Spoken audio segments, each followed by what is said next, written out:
Je vais à présent vous présenter les critères diagnostiques manuels des trigger points. La palpation reste la seule méthode de recherche actuelle. Il n'y a pas actuellement de gold standard permettant de confirmer le diagnostic des points trigger. Nous allons procéder à deux types de palpation. La première est une palpation, ce qu'on appelle pulpaire.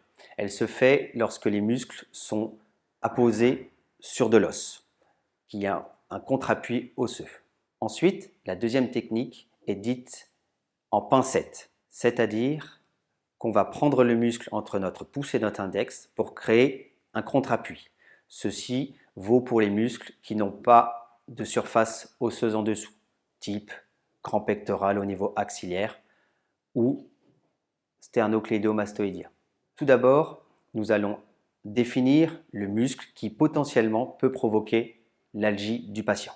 La première chose est donc une palpation transversale des fibres à la recherche d'un cordon tendu, qui peut être défini gros comme l'épaisseur d'un fil de nylon. Ce cordon est très algique à la palpation. Il mesure environ de 2 à 4 cm. Il peut y avoir plusieurs cordons par muscle. Une fois ce cordon trouvé, la palpation va devenir longitudinale à la recherche d'une zone un petit peu plus dense au sein de ce cordon, jusqu'à une douleur esquisse qui va provoquer les symptômes du patient.